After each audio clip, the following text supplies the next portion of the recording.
બિહારમાં તાલુકાના લક્ષ્મીપુરા ગામે દર વર્ષની જેમ રામનવમીના દિવસે યોજાયો સત્સંગનો કાર્યક્રમ તથા મેળો આજે તારીખ 17/4/2024 ને બુધવારના રોજ યોજાયો।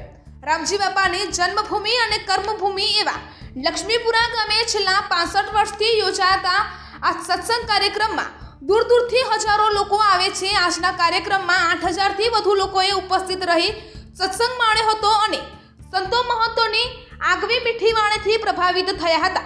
3 કલાક આ કાર્યક્રમ ચાલ્યો હતો। આજના સત્સંગમાં નીલકંઠ મહાદેવ મંદિરના મહંત શ્રી સોહમપુરી મહારાજ તથા ગુરુજી ધોલવાડિયાથી રામજી બાપા, વીરેશ્વર કબીર આશ્રમથી તુલસીદાસ મહારાજ, કોબાથી આવેલ કપિલ ભૈયા, ડોક્ટર રાજુભાઈ, ડોક્ટર શર્મિષ્ઠાબેન તથા અલકા દીદી, ખાલુસણાવાળા સુખદેવજી તથા હંસાબા વગેરેએ કાર્યક્રમમાં ઉપસ્થિત રહી લોકોને તેમની મીઠી વાણીથી પ્રભાવિત કર્યા હતા। રામજી બાપાએ તેમની ગામઠી ભાષામાં લોકોને પ્રભાવિત કર્યા હતા। કાર્યક્રમને અંતે સૌને ભાવથી મહાપ્રસાદ પીરસાયો હતો। જેવી ગુજરાત ન્યૂઝ રિપોર્ટર જયેશ ઠાકોર સાથે શૈલેષ પટેલ, સાબરકાંઠા બ્યુરો ચીફ।